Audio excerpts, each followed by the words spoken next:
there's always room for new stuff. There's always room for a new wrinkle and a new approach into the outdoors. It's a great model, but it's not a perfect model. And I think what we need to accept as conservationists is that there's room for improvement in this model.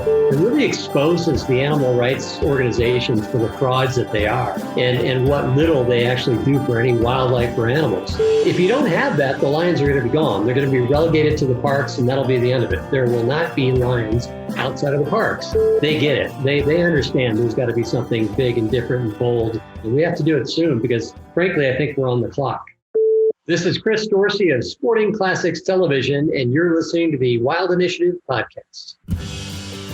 Put down your latte and pull on your boots. Our culture needs people that are leaders and not people that are waiting for somebody else to show them how to do it. Those fields of tofu, that was formerly habitat for wildlife. You're killing off wildlife by being a vegetarian just as much as a hunter when he kills a deer. I'm like, well, you see that bush right there? There's your bathroom. Yeah. My dad wears a Levi jacket. He sits in front of a sagebrush and he tells me the best camo is hold still. Not that Donnie Vincent this, but be relentless in everything you do. Don't crap out, go back to the truck with excuses or whatever. Okay, assume I get a deer. How do I cut it up to fit into a Honda Civic? Just get outside and go, because once you do, it's all gravy from there. Hey, this is Zach Griffith. This is Hannah Barron. This is Jason Phelps of Phelps Game Calls. Hey guys, this is Cody Rich from the Rich Outdoors Podcast. What's up guys, this is Chad Mendez. You're listening to The Wild Initiative. Hey y'all, welcome to another episode of the Wild Initiative Podcast, brought to you as part of the Waypoint Outdoor Collective. All right, y'all, so getting on to today's episode, excited to have Chris Dorsey on with me. Chris is, as far as all-around hunters, Chris, you have done a little bit of everything, or a lot of everything, I should say. You're one of the most traveled hunters, if not the most traveled hunter, I would say, in the world. So I really appreciate you hopping on. Looking forward to this conversation. Really excited to be on, actually. It'll be a lot of fun. So one of the things I just love to start with is kind of an introduction about yourself, who you are, what you do, and really who introduced you to the outdoors and hunting. How'd you get into all this? You know, it's funny. I grew up in southern Wisconsin on a farm, and my father was not really much of a hunter. He did a little bit of hunting, a little bit of fishing, but it was really an older brother who got me into it, and he got into it because he had a friend whose father sort of took him hunting for the first time, and that was kind of the baptism. And I really started mostly as a bird dog and chasing rabbits for him. And I was a little hard mouth on the retrieve, but otherwise, I kept getting called up to get out there and flush critters for him. And I just loved it, just getting outdoors and being a part of what the older boys. I'm the youngest of 9 kids. I've got 5 older brothers and pretty good age gap. You might say I was an afterthought or an accident, but it was a happy accident, I like to think. And so it was always a family affair for us getting outdoors. And so it was really, really just a great time to be with the older brothers and get out there. And then finally I got my own bird dogs and started training them at a pretty young age. So I've been doing this a long time. It's funny. I feel like I've lived kind of an accelerated outdoor existence because I started so young, because I had older brothers who got active in the outdoors and got me involved at a very young age. I think mostly because we couldn't afford our own bird dogs. I was it. But anyway, it's something I've been doing. It's really, for me, is who I am, not just what I do. And started in the magazine business out of college, went to the University of Wisconsin at Stevens Point. I was going to be a game warden. I was going to be a crick dick. I wanted to be the guy that was always out in the field, arresting the bad guys that were poaching and all that kind of stuff. And then I quickly realized if you're doing that, you're missing the hunting seasons. And what's the point at that point? So I sort of scratched my head and started writing. I edited the student newspaper and sold a piece to Glenn Sapier. And I think I was a sophomore in college at Field and Stream, and started writing columns for the Wisconsin newspapers. Did a column actually when I was a junior, I think, at Stevens Point for the Madison newspaper, which was the second largest newspaper, Wisconsin State Journal, then the Milwaukee Journal as well. And anyway, so that led into a lot of freelance writing, which got me into kind of the magazine business, and David Morris, the legendary whitetail guru and Bucks of Tecumseh star and all around great guy, hired me out of college actually to run some magazines out of Atlanta called Game and Fish magazines. I think they at the time had about 32, 33 state magazines. And so they hired me to edit these upper Midwest magazines, and that was kind of the baptism. Transferred over to Peterson's hunting magazine, where I'd actually interned in college for Craig Boddington and Todd Smith, who later went on to be the editor of Outdoor Life, and sort of did my stint there. And that's really, I would say, where I got this kind of wanderlust of this giant world of hunting and fishing, and that combined with binge watching every American episode with Kurt Gowdy over the years growing up. There's just no way I was gonna settle for honest work. I had to get into something like this. So anyway, that led to finding our way into the outdoor television business. Really, about 20 years ago now, we created a company called Orion Entertainment, and founded that when I was in LA. I was actually running Sports Afield magazine at the time for Bob Peterson, who had purchased that magazine from Hearst Magazines, which had Esquire and all sorts of other titles, and Terry McDonald, who went on to edit Sports Illustrated magazine, one of the legendary guys, worked for Jan Wenner at Rolling Stone and others, was my previous editor. He was the predecessor at Sports Afield. So took that over, and then realized, look, there's a TV component here we could create, and created a television show around Sports Afield magazine, and quickly realized that all the advertising gravitated towards the television show, and they were iffy on the magazine at the time, but loved the television show. And so I'm not the sharpest knife in the drawer here, but I figured, there seems to be something going on here. I think there's a trend here. Maybe we could create these branded entertainment television shows for the outdoor world. And at the time, we were working with TNN, OLN. TNN, of course, became Spike TV, which then became Paramount, which is what it is right now. So it's evolved over the years. And so anyway, it's been a hell of a run. I think we've created now 56 or 57 outdoor television series alone. Wow. And 50 plus series for mainstream cable, from Discovery, History, National Geographic. We've got a new ABC project, our first broadcast network project coming. Got an IMAX film in production right now.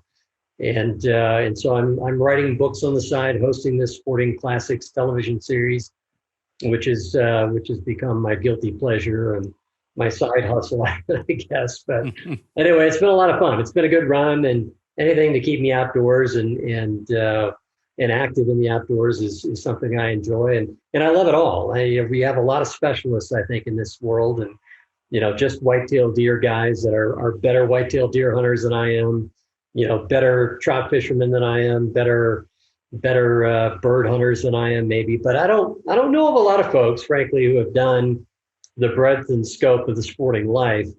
And I don't say that braggadociously. I just say that's always been my passion. Every season has its own activity, and I love to sort of immerse myself in all of those. And I'm a work in progress, like a lot of sportsmen, just trying to get better at what I do and enjoy it more and share it more. And that's where the gig gets fun for me. You mentioned kind of starting these outdoor television shows, and was there really anything like that to speak of at the time when you were first kicking a lot of this off? Yeah, good question. It was pretty early in the game for sure, and I don't think anybody had really looked at it from a standpoint of there's a market need here. Clearly, the brands want to electrify. Clearly, they want to connect in ways that are different than traditional print. And look, as a recovering magazine editor, I've always loved ink and paper and always involved.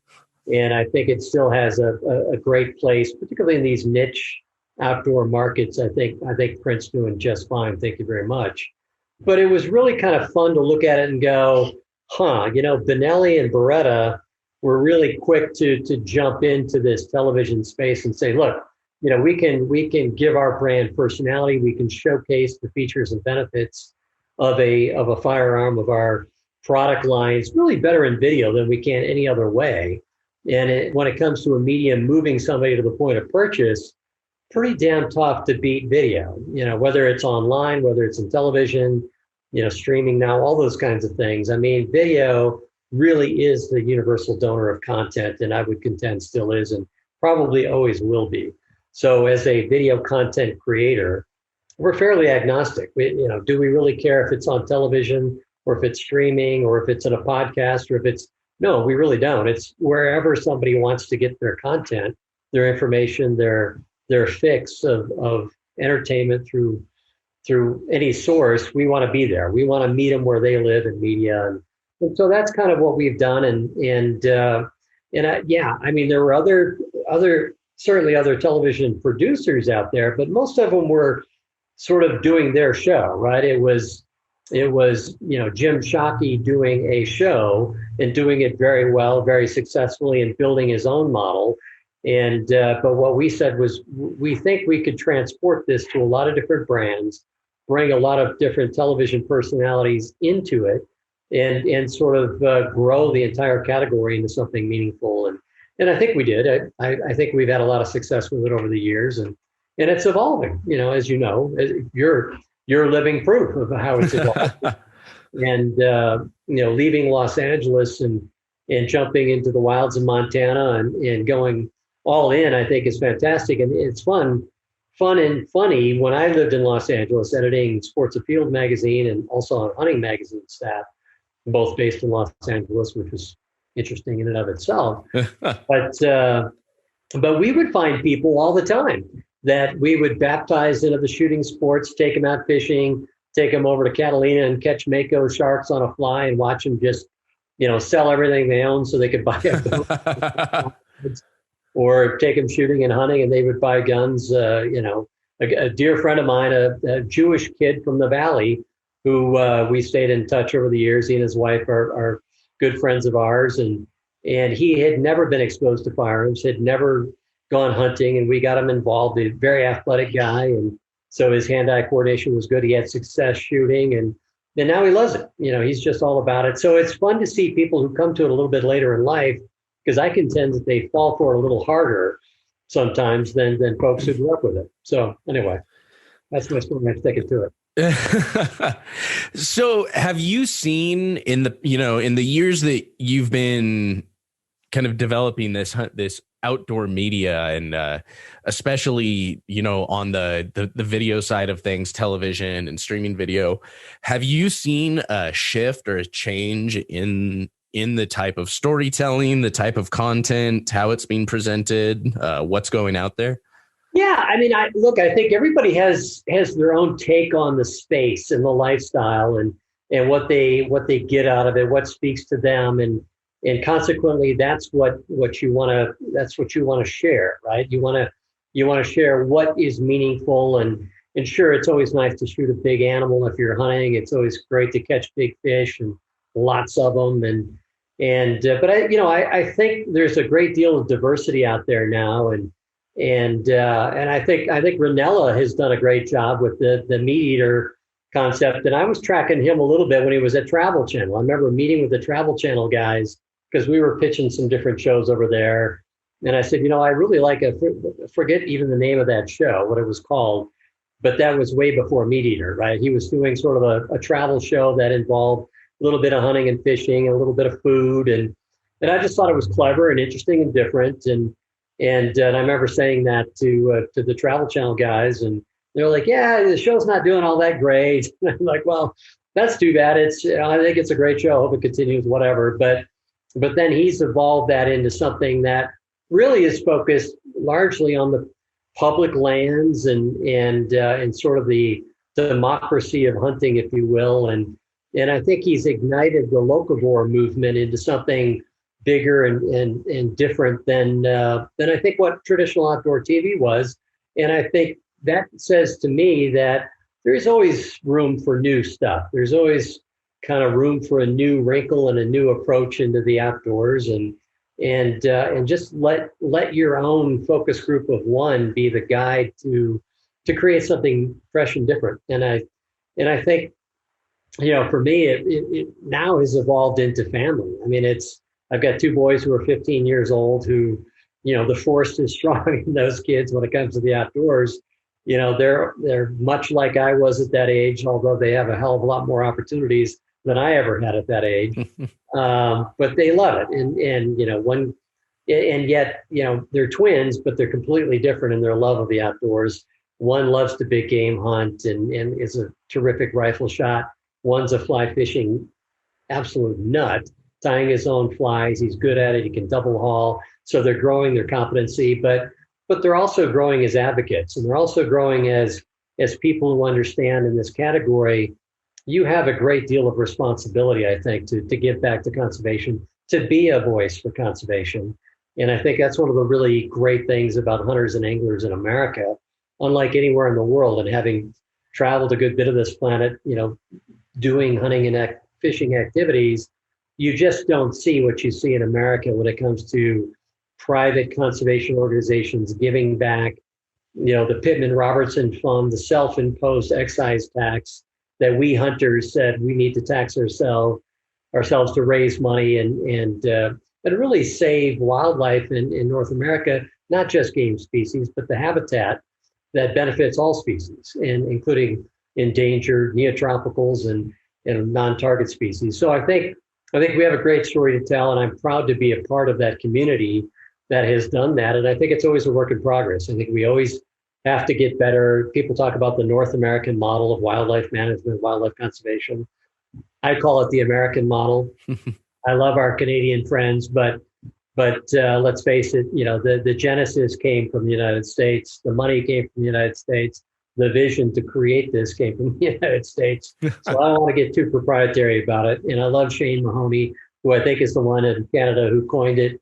And John Muir lives. If you've ever seen Shane Mahoney, he's a spitting image of John Muir. And he's a fantastic guy. And he's a great speaker and writer. Yep. And so it's just a gentle gig every once in a while when we debate the American versus North American model. But it's a great model, but it's not a perfect model. And I think what we need to accept as conservationists, as leaders of the conservation community, is that there's room for improvement in this model. And I think we're looking at that all the time. When Pittman-Robertson was created, we didn't have a fully fledged Ducks Unlimited. We didn't have, the Rocky Mountain Elk Foundation. We didn't have Quail Forever and Pheasants Forever and NWTF and Mule Deer and Max McGraw Wildlife. We didn't have a lot of those organizations, those private conservation organizations in place. So we said the only way we can do this is to tax ourselves, send it to the federal government, let them ship it back to the states. Well, I don't think you have to be a governmental skeptic and to think that may not be the most efficient way to spend money. So I think there's going to be lots of discussions about how we go forward relative to where does this money go? Can the private conservation organizations qualify for some of the Pittman-Robertson money directly, not funneled through the federal government, where you take X percentage of management fees off the top of that, ship it to the states where they've got their own overhead, and suddenly you lose a great deal of the efficiency of the money that sportsmen have spent. And it's sportsmen's money at the end of the day. It isn't the government's money.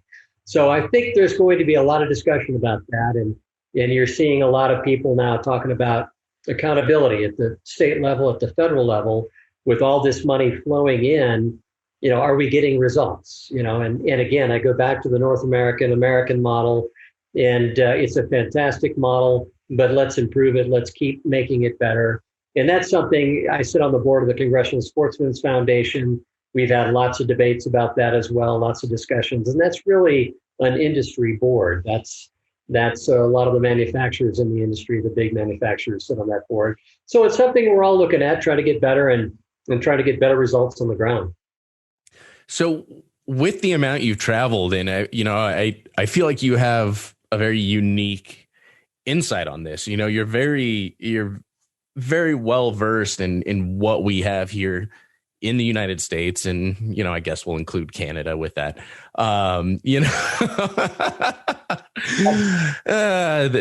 Those guys up north. You're very well versed in that, but then you've seen how so many other countries do that. And, there's some that have started adopting similar methods or at least using hunting to create value for that wildlife. You look at places like South Africa, where they're one of the few places that also has the closest model to what we have going on as well. And you look at a lot of these other places in Africa where the areas that allow hunting are some of the only areas that actually have wildlife left in them. Just from your perspective, what have you seen in some of these other countries, and maybe what works, what doesn't work when it comes to hunting? Well, it's a great question, because it really gets to the core of how does hunting and conservation, what is the role of hunting and conservation in these other nations, and what's sustainable, what works, what doesn't work. And one thing I think Safari Club International has done a really great job of is emphasizing to African nations, to the UN, to the U.S. Fish and Wildlife Service, to international bodies that oversee, CITES and things like that, the Convention on International Trade in Endangered Species. They've really done a great job, showcasing the value of hunting to conservation, to the sustainability of conservation in many countries around the world, and particularly in Africa. And look, at the end of the day, the axiom that holds true the world over is wildlife that pays stays. And if wildlife doesn't have an economic value, it won't be around. And for instance, I had some debates with folks talking about the Cecil the lion issue, which was a big anti-animal rights, big social media blow up, talking about this lion that was shot in Zimbabwe, I believe, and by a dentist in Minnesota, and look, at the end of the day, here's the story of lions in Africa. If there isn't value for the lion through hunting, what happens is they get poached, they get snared, they get poisoned, because they bring no value to the locals. So at the end of the day, conservation only works if it works for the local indigenous population. And all they see when they see a lion is dead livestock. They see family members that have been attacked or killed by those lions. There is no value to the locals that live with the lions in seeing a lion. They would just as soon every lion be destroyed. And so if you don't give them a reason through economic incentive, like, there's jobs, there's revenue coming back to these communities, there's employment because of hunting for these lions. And again, these are very, very limited, very controlled, managed hunts. This is not indiscriminate kind of hunting. If you don't have that, the lions are going to be gone. They're going to be relegated to the parks, and that'll be the end of it. There will not be lions outside of the parks. And it's just like the elephant situation in Kenya. When Dr. Richard Leakey ended famously the elephant hunting in Kenya, I think it was back in the 70s, he famously gathered all the ivory and burned it and invited all the international media, and they televised it. They took pictures. It was in the International Herald, the London Times. It was all over the New York Times, etc. And he just heralded that as the end of elephant poaching, and it was going to be the savior of elephants going forward. Well, of course, we know what happened, right?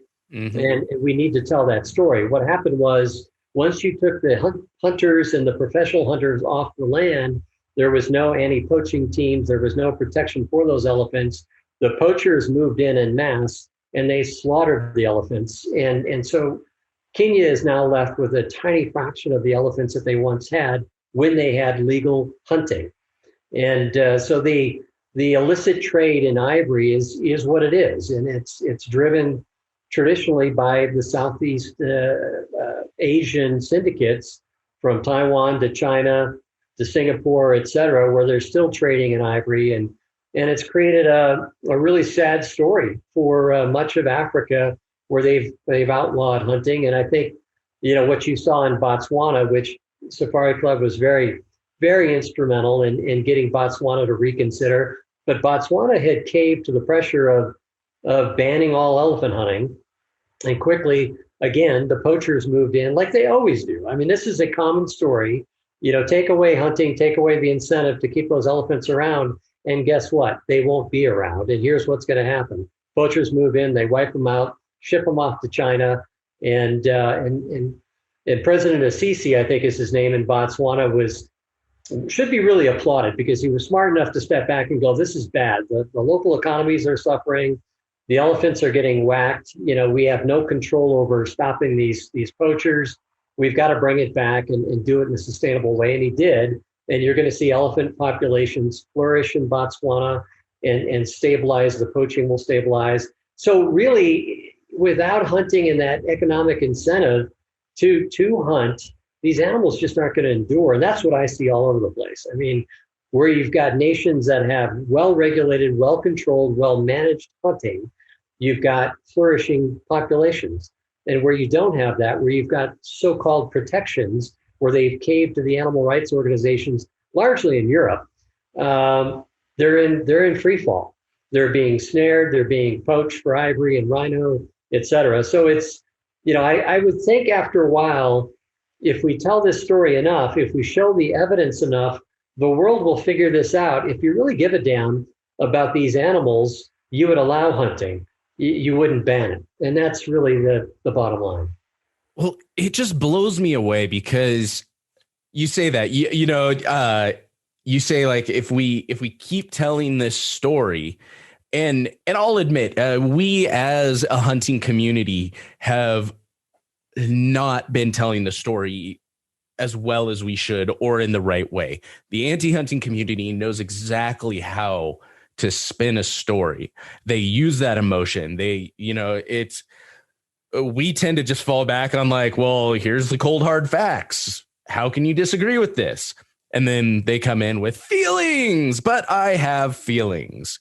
And so we need to find that happy medium.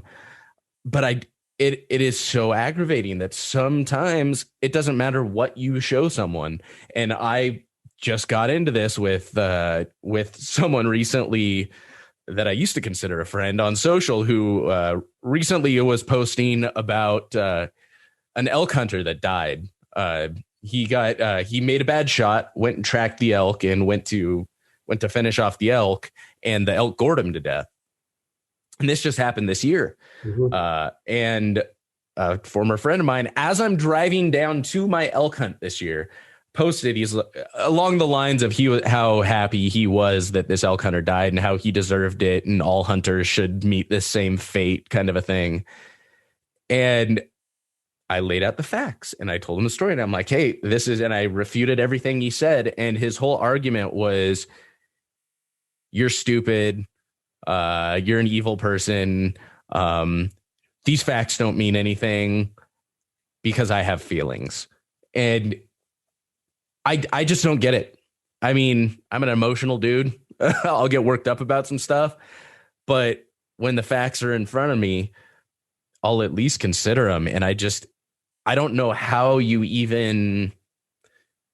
can even begin to reach people like that. Well, I think you're touching on something that's really at the heart of the game, and it is a keen issue. It is a big issue. It's one sort of facing all of us as hunters and anglers and trappers, et cetera. But I think at the end of the day, if somebody is so closed-minded that they won't even consider facts, they're in a bit of a different category, and certainly I've encountered people like that as well. And I've gotten my share of, let's say, less than pleasant social postings and emails, and which I couldn't care less, makes no difference to me. But I think the greater pool of folks are the folks that just don't know, and they're not predisposed to not like hunting. I think they just don't know. They don't understand. They don't have those facts at their disposal, because I think, to your point, we as a community really haven't done a great job of telling our story. And we've had a lot of discussions about this very issue as well when it comes to what could we do as an industry? What can we do as an outdoor community to do a better job? And mainstream our story, right? And how do we're really good at telling each other how great we are, and we know we're good guys and gals and have done wonderful things for conservation, but most people don't know that. They don't understand that. So how do we tell them that? And so I've spent a lot of my personal time trying to work on the mainstream side of how do we showcase hunters in a positive light, and not hit people over the head with, we're great guys, love us, but more subtly, through the nuance of the lifestyle, of the give back, and of the authenticity of the lifestyle. And we do it, we did a series called Kodiak for Discovery Channel, which was about the bear hunters on Kodiak Island. And I remember crafting one of the lines in the pitch to get the network to pick it up. And I said, Kodiak Island has the highest density of bears in the world, not in spite of hunting, but because of hunting. And it's that management of those bears that has created an amazing, flourishing population. And then how do we emphasize that in the series itself? We did Building Alaska. I think we've done it for 12 years, a popular series on discovery and DIY. And in that, many of these people are hunter-gatherers that are building their dream cabin in the middle of nowhere in Alaska. And so you're showcasing that subsistence lifestyle. But I have been I gave a talk at a big group in Nashville, about 1,000 people there in the sort of outdoor community. And I just said, look, where are our Super Bowl ads? Where are we celebrating all that we have done? And in Colorado, where I live, they've got a great ad campaign, which is financed by the state. It's financed through sportsmen's dollars, but it's called the Hug a Hunter campaign. And it's a very simplistic, but it runs on all the TV stations. It runs on the radio stations in Colorado. They brought in a great agency, and I talked to the agency, and they said, look, we don't hunt. We don't have any background in hunting, but we think it's a great story. And we think we were better to tell that story than just maybe a traditional hunting agency or group, because we came from it at a perspective that was the general population. And so it's a very simple deal, and it's showcasing, if you like the national parks, if you like the state parks, if you like federal ground, if you like these national wildlife refuges, hug a hunter, because they significantly paid for them. And so the reason these species are thriving is because of hunters. Again, that's mainstream. I mean, that's to everybody in the state of Colorado who's watching television, who's listening to the radio. They're getting that. It's not just, here's a very narrow market of folks that are already hunters, already anglers. And I do a column for Forbes, and they give me a lot of latitude to write a lot of different things for Forbes. Forbes has 115 million views of their content every month worldwide. So it's a massive platform. And I'm able to talk about hunting and conservation, destinations, characters in the outdoors, conservation organizations and what they've done, and how they're largely supported by the Camo Coalition, if you will. And that's been fun. And again, I think what you're doing here, this is all stuff that is going to reach people that aren't necessarily, maybe they're trapped in a vehicle with a hunter, but they're going to have to listen to it one way or another. So somebody say amen. But that's all good. I think we just have to be intelligent about the facts and how do we communicate that. And as I always tell my twins, we have these debates all the time. Your argument is only as good as your facts. So don't lead with emotion. If you lead with emotion, you're no different than animal rights activists who are frankly just trying to raise money off the emotions of hunting and trapping and that kind of stuff. So anyway, that's something I think we as an industry have to be better at. There's ways to mainstream our story, to get it out there. We're the full page ads in the Wall Street Journal celebrating hunting and conservation in America, the achievements, the species and how they flourished.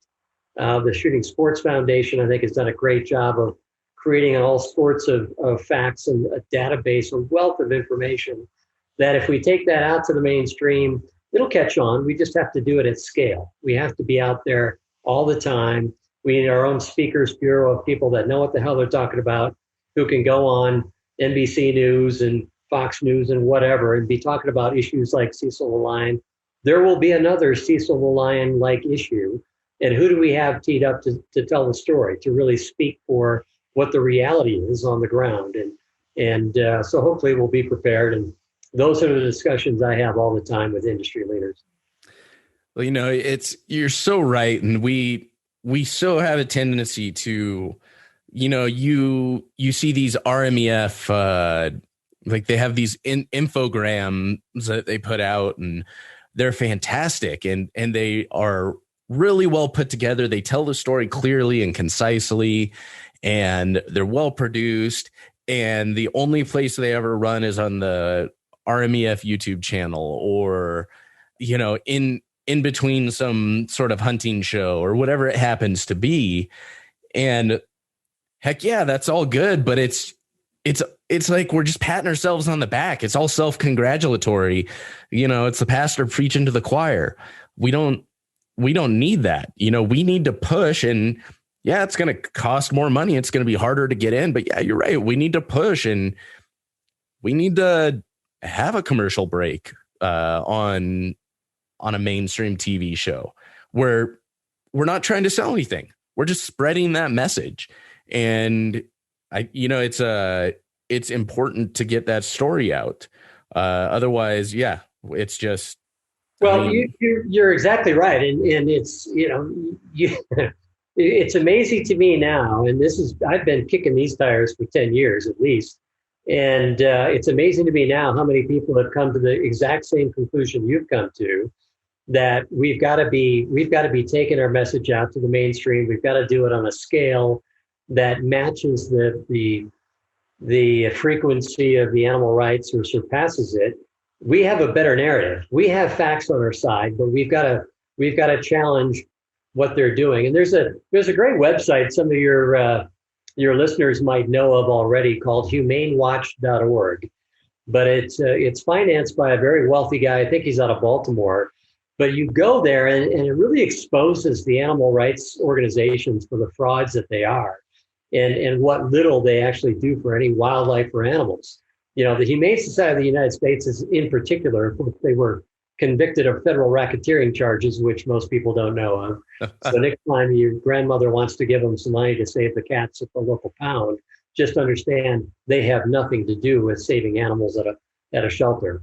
But they've traded on that brand misidentity for a long time and haven't been called on it. HumaneWatch.org is calling them on it, and they're going bigger and bolder. But why can't we access Pittman Robertson funds to create a massive campaign, this isn't a one-off and it's done, but why can't we create a really sustained national campaign to hit all the media platforms, to identify our celebrities, our spokespeople, to have our speakers bureau, to have our creative out there, to get into the schools and to really tell our story in a meaningful way. And one thing we're doing right now, just to speak to that level, is working with Ducks Unlimited, Delta Waterfowl, the Max McGraw Wildlife Foundation really was the group that pulled this together to create an IMAX film. And the IMAX film is about the prairie pothole region, the prairie wetlands of Western Canada and North and South Dakota. Well, why are they important? Well, they produce about 70% of the water birds in North America. Ecologically, far more important than the Everglades, the Bayou, et cetera. And yet nobody knows anything about this place. Well, who's been championing the saving of those wetlands? Well, it's been waterfowlers, it's been hunters.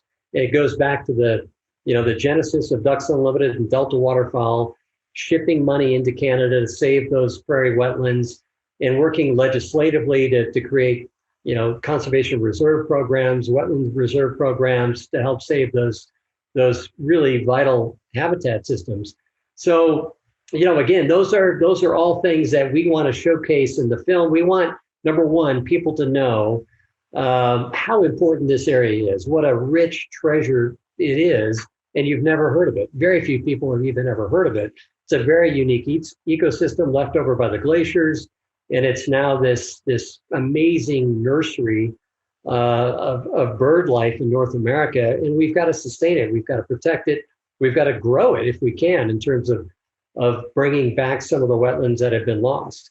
And so that's the idea of the film, but along the way, not necessarily in the film, but the earned media around that film is going to be talking about all that hunters have done for conservation, and that waterfowlers have specifically spent the National Wildlife Refuge System, the give back through Ducks Unlimited, Delta Waterfowl, private lands conservation that waterfowlers have put in to save these ecosystems. And that's, again, people wouldn't know. The average person, the average, school group that goes in to watch the film in Chicago or in New Orleans or in New York or Baltimore, they wouldn't have any of that information. But we're gonna make sure they know, who's been championing this and who's been really the voice of conservation in that area in particular for a long, long time. Of course, waterfowlers. That is such an interesting story, and I like it because it's not as well known as some of, even in the hunting community, it's not as well known as so many of the others.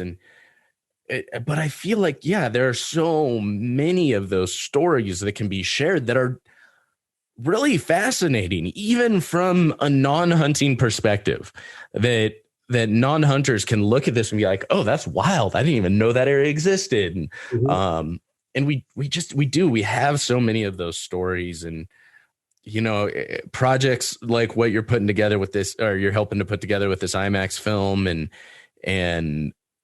they're going to be so critical, because I feel like we're definitely moving towards a tipping point one way or the other. And, there's always going to be a fight, and there's always going to be, a challenge, but it's just one of those gut feelings. It feels like we're coming to a very, over the next 10 years or so, it's going to be very critical to our wildlife and to our ability to enjoy the outdoors and kind of our passions that we've grown to love and rely on.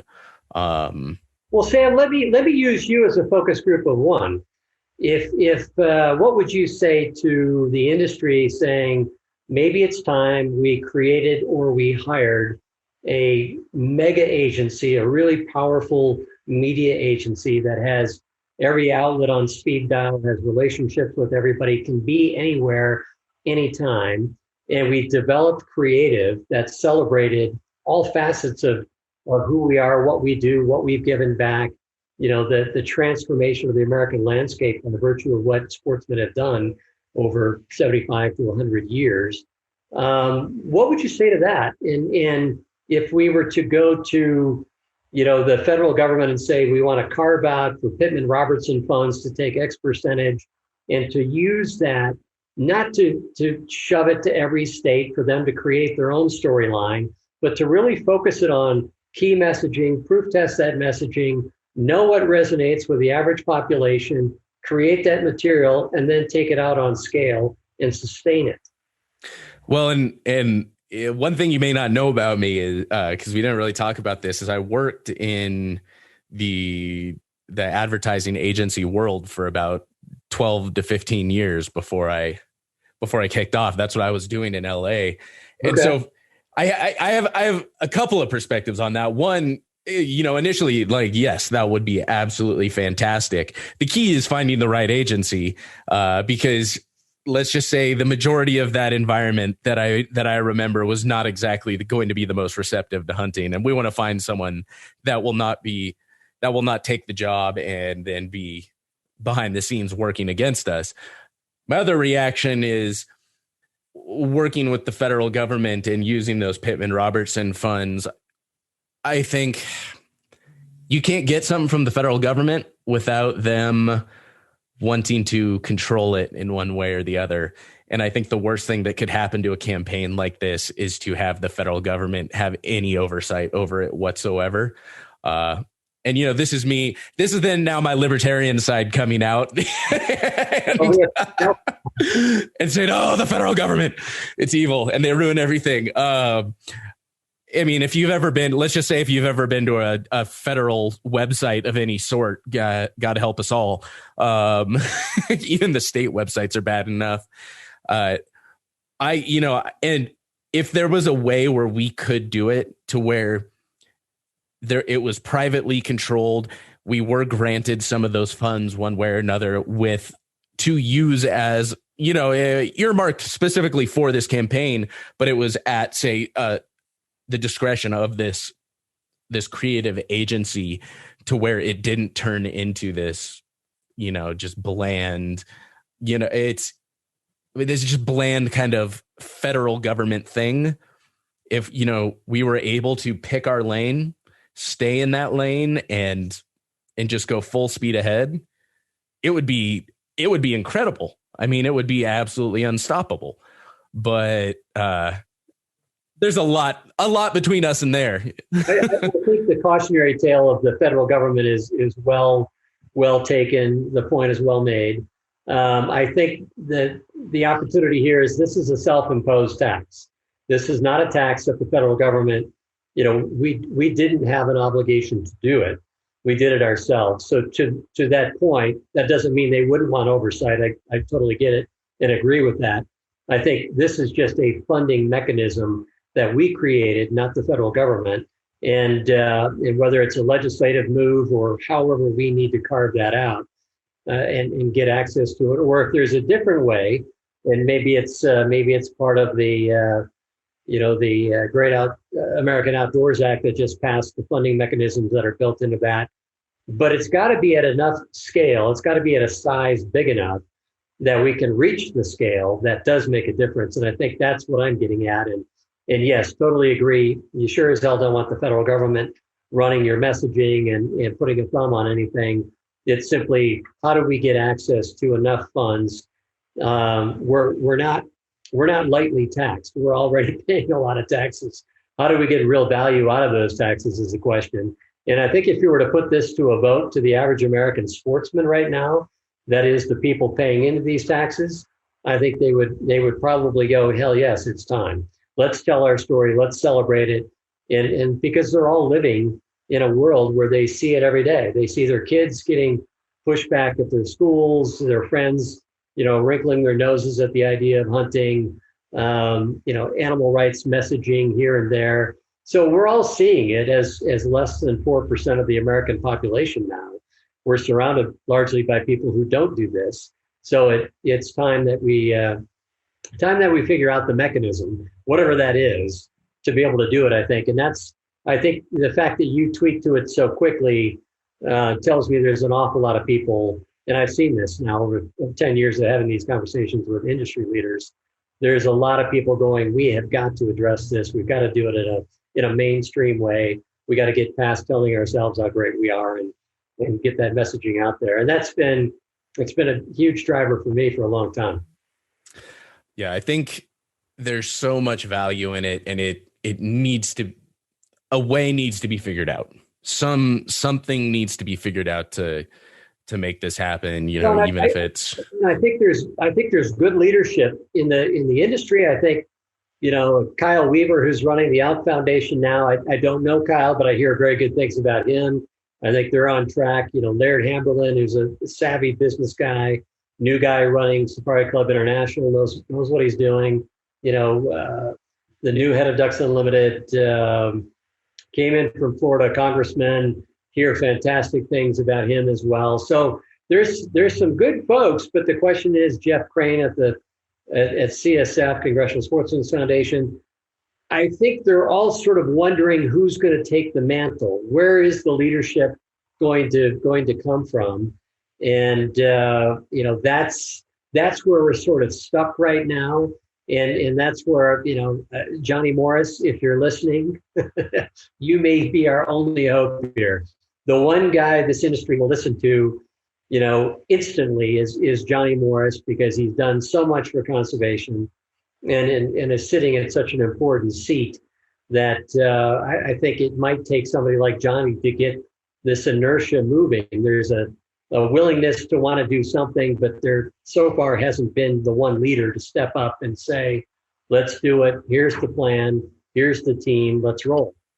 Well, I think that's what's going to be critical is having somebody finally step up. And even initially, not necessarily saying like the person that takes this first step needs to be the face of it, the leader, but someone needs to take that first step and put together that concrete plan and say, this is exactly how we're going to do it.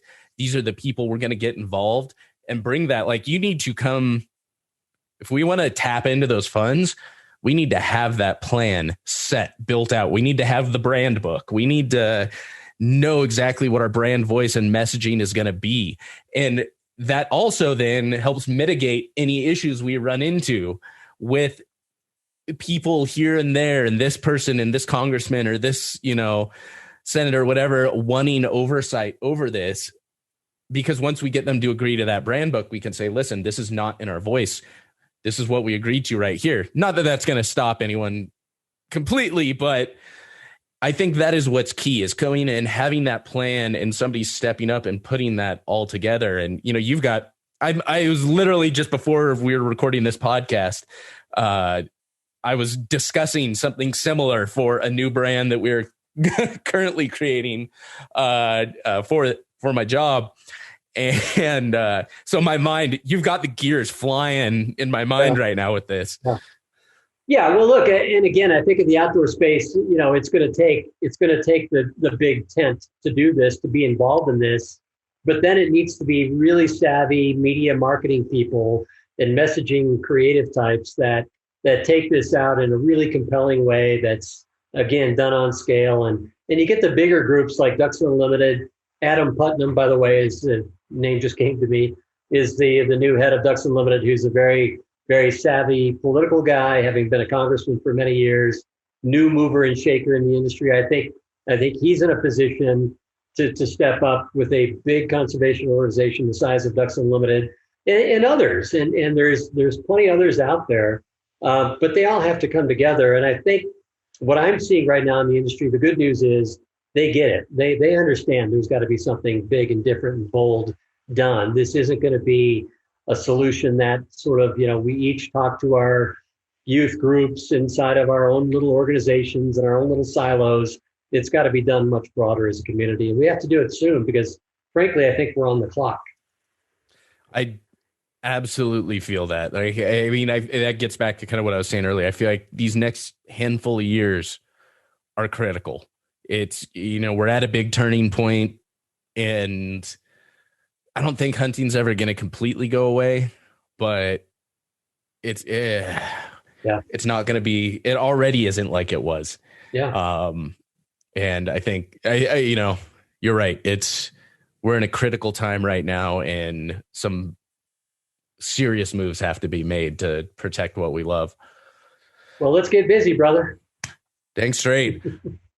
So now that we've gotten a little bit heavy, I'm just going to completely change the topic here. Very subtle switch. I'm good at that. I'm very kind of smooth. That's life, right? Yeah. You are, we talked about this kind of at the beginning. You're one of the most traveled hunters around. You have been everywhere. You sent over some video clips and things that I was checking out before the podcast. And I've watched them a couple of times because there's some good stuff in there. I would love to hear just some of your favorite moments. Cause I've looked through when I'm watching those videos. We're talking a grizzly bear about to charge, right before it goes down. I'm seeing hippos coming at you. And that always still sounds silly to me, but hippos are gnarly. There was we were talking about elephants earlier. There's that one just enormous bull with the broken tusk in the video, I remember. And oh man, there's some good stuff in there. I'd just love to hear some of maybe your favorite stories, or one or two. Yeah, you do it long enough and certain things happen. And I've sort of developed a fascination with dangerous game hunting. We created a series called Dangerous Game, which I think ran for 10 years under that title. And then we switched it to Deadliest Hunts when it changed networks. But it's a subset of hunting that is completely different, obviously, than every other form of hunting, because the stakes are so much higher. And some of the clips you're referencing were really put into a book that I just finished called Director's Cut, which Sporting Classics magazine published. And it's really a celebration of, I think, 21 different big game hunts around the world with a companion film from each one of these locations as we were filming television shows on location. So it's an interesting, I don't think it's really ever been done, where somebody brought still photographers, really world-class still photographers in, and shot still photography, created book chapters, but then created a film chapter that is a companion to the same location. So it's really quite a package. But the bear hunt you're talking about was actually on Kodiak Island. And the funny story about that is the guy who I was hunting with, the guide, became the first season star of Building Alaska. Oh. And so that's how organically we find some of these shows. And I think we've done close to 200 episodes of Building Alaska. But this guy, he sounds like Tom Bodette when he talks, and we were on that very same hunt, and he said, Chris, I'm going to build a cabin right there. I said, well, Bob, there is a cabin right there. He's, yep, but it won't be for long. So he takes his fishing trawler and he takes a giant cable and he hooks it around this, 2-room cabin, and he just jerks that sucker all the way down to the beach and then burns it up. And of course, we're filming, right? So, I'm taking notes on this, going, this shit's unbelievable. Wait till you see what, blah, blah, blah.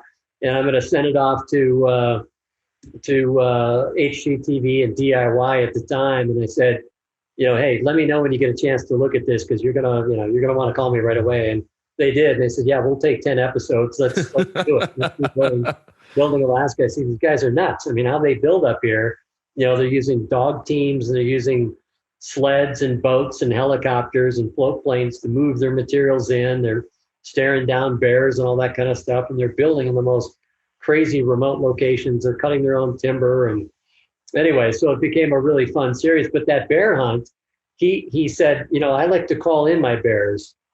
And I said, oh yeah? What do you call them? He pulls out this little like $5.99 Falk's Predator call, sounds like a dying rabbit. And he gets up on a knoll and he starts squealing on this thing.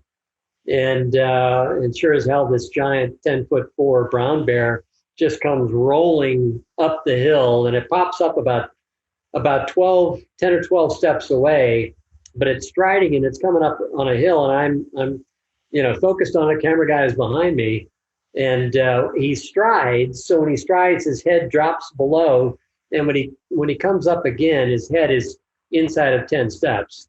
And I shoot him right in the middle of his chest with the 375 and multiple shots before this bear finally goes down. But it was one of those where it is classic understated way. He spins around and looks at me and he says, was that close enough for you? But it's, just tons of memories like that are baked into the book and the video. And I took Gerald McCraney, the actor, the Emmy-winning actor, Major Dad, Simon and Simon. He just won the Emmy for This Is Us on NBC, and he's an old friend. And we went up there bear hunting, and sometimes it's not even the hunting; it's just getting to the hunt that becomes the story. And we take off from little village of Kodiak, flying over to Port Lions to hook up on this bear hunt, and the wind is howling. It's starting to snow, and we're in a 3-seater, right? It's just a little Cessna. And finally the pilot comes in after waiting for hours and says, let's just give it a try. And I'm scratching my head going, what do you mean, just give it a try? I mean, once you're in the air, you're committed, right? Gravity never takes a damn day off. That's the problem. But anyway, we load up and take off and instantly hit this sheer wind, and the plane is just crabbing, and then it's bouncing, and I'm in the back seat, and McCraney's in the upper right seat, pilot, and I've got one hand on the glass over here, one just so my head didn't smash into the window because it's shaking so violently. We're petrified. I mean, this is just one of those worst decisions of my life, was to get in this plane. And now there's like no turning back. We're going to hit ground one way or another. And McCraney leans back, and classic McCraney, you do realize that if we crash today, the headlines are going to read, Gerald McCraney and others died today.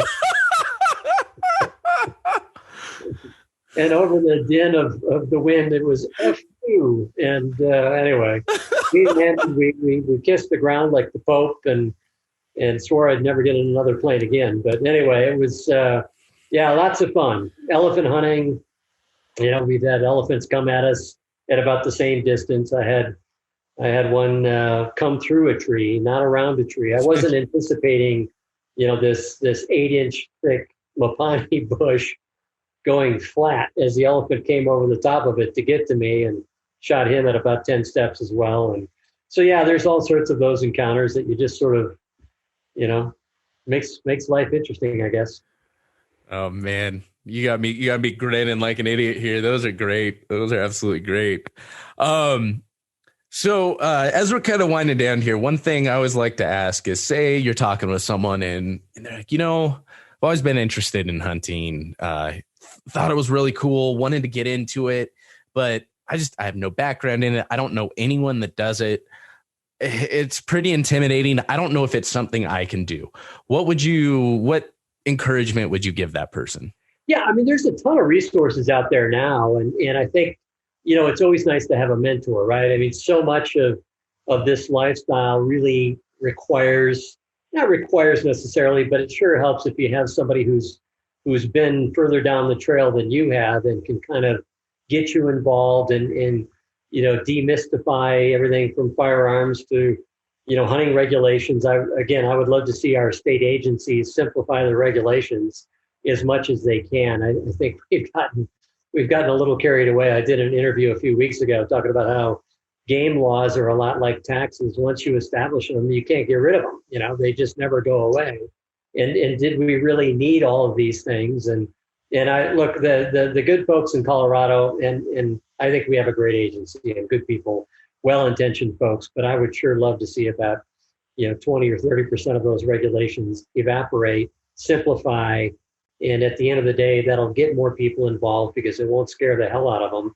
How do I possibly do this legally? Because it looks to me like there's 112 ways to do it illegally. And is that really what we're trying to do here at the end of the day? But I think Ranella has done a nice job with meateater. I think there's some good stuff there. The Shooting Sports Foundation is a great resource. I think join the conservation organizations.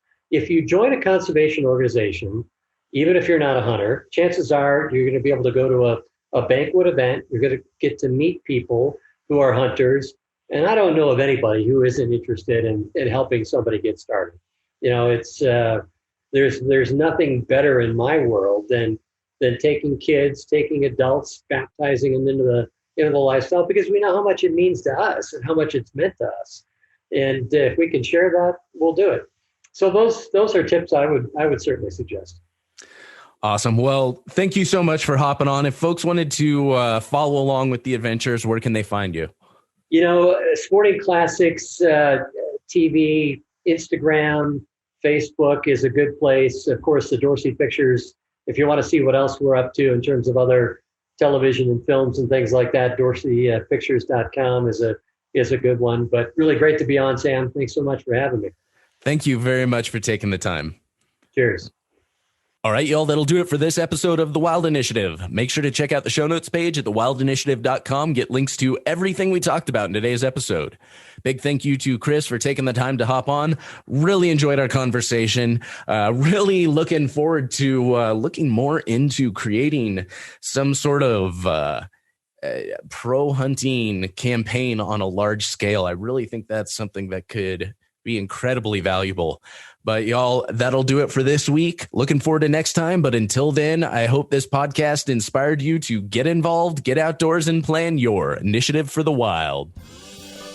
Thank you for listening to The Wild Initiative. Please take a moment to leave a rating and review on iTunes or Stitcher, and head on over to thewildinitiative.com to get show notes, check out the blog, gear discounts, other podcasts from the Wild Initiative family, and more.